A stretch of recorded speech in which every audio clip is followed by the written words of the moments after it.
Ivan කලාකරුවන් විදිහට අද සුවිශේෂී දවසක් ඒ තමයි රයිගම් ටෙලිස් 2024 මේ ආකාරයෙන් ශැංග්‍රීලා හෝටල් පරිසරයේදී පැවැත්වෙනවා. මේ වෙලාවේ මාත් එක්ක එකතු වෙලා ඉන්නවා සචින් සමග දුෂේනි. ඉතින් සචින් කොහොමද? ඔව් හොඳයි. ඇත්තටම මේ වැඩ ගොඩක් තිබ්බ වෙලාවක දුෂේනි හින්දා මේකට ආවා. ඉතින් හොඳයි ලස්සනට මේක උත්කර්ෂවත් අන්තිමින් පැවැත්වෙනවා. ඒකට ගොඩක් සතුටුයි. කලාකරුවෙක් විදිහට නිහතමානීව සතුටු වෙනවා. දුෂේනි මොකද හිතෙන්නේ අද දවස ගැන? ඇත්තටම සන්තෝසයි කලාකාරිණයක් වශයෙන් රංගන ශිල්පීන්ට වගේම ටෙලි නිර්මාණයක් පිටිපස්සේ ඉන්න සියලුම කාර්ය මණ්ඩලය මෙතන දෙයගැීමකට ලක් වෙනවා. ඉතින් හරිම සන්තෝසයි.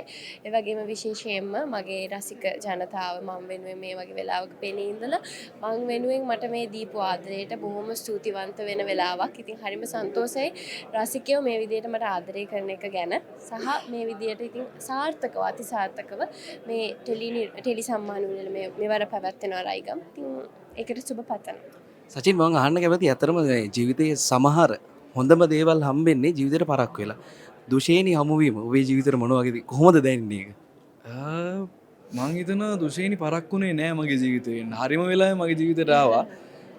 ඒක තමයි මට ගොඩක් වටින්නේ. මං හිතනවා මොකද හරිම වෙලාවේ ආපු ගොඩක් දේවල් වල වටිනාකමත් එක්කනේ එන්නේ.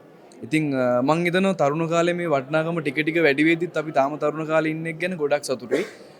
මොකද ඒ වටිනාකම වැඩි වෙද්දි අපි දෙන්නම හරි තරුණ කාලෙක ඉන්නේ. මං හිතනවා ඉස්සරහටත් දුෂේනි මට ගොඩක් වටිනවා. මට හම්බෙලා තියෙන වටිනම ශක්තිමත්ම කෙනා එයා.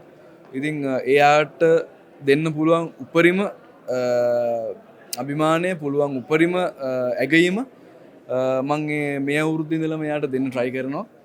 මන් දෙනවා ඒකට මගේ හිත ඇතුලින්. නමුත් මං හිතනවා වෙනස් විදියකට ඒක දෙය යුතුයි කියලා. ඉතින් මං ඉස්සරහට දුෂේනිත් එක්ක හොඳ ගමනක් යයි. ඒ වගේම දුෂේනි ෆෑන්ස්ලට කියන්නේ දුෂේනි ලස්සන නිර්මාණ දෙක තුනකින් මේ අවුරුද්ද දෙනවා අනිවාර්යයෙන්ම. මගෙත් එක්ක එක නිර්මාණයක් තියෙනවා. ඒත් එක්කම වෙන චරිත දෙයක් කරන නිර්මාණ දෙකකින් එයා ඉස්සරහට එයි. එයා මොකද ගොඩක් හැම වෙලේම දුෂේනි ගැන කියනවා නම් ගොඩක් හැම වෙලේම එයා ෆෑන්ස්ලා ගොඩක් ගැන හිතනවා.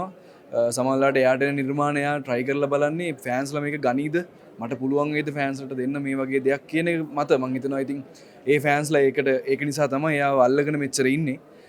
ඉතින් හැමදාම අපිත් එක්ක ඉන්න ඉතින්. හරි බොහොම ස්තුතියි. හරි ආදරණීය දෙපළක්. ඉතින් ඔබ දෙදෙනාගේම අනාගත කටයුතු සර්ව ප්‍රකාරයෙන් සාර්ථක වෙන්න කියලා I love you අපි ඔබට ප්‍රාර්ථනා කරනවා. අපිත් හරි ආස පේජ් එකක් I love you. ඉතින් ඔයගොල්ලොන්ගෙත් දවසින් දවස ලයික් ප්‍රමාණය වැඩි වෙලා ෆලෝ ප්‍රමාණය වැඩි වෙලා දිගටම සාර්ථක විදියට කරගෙන යන්න.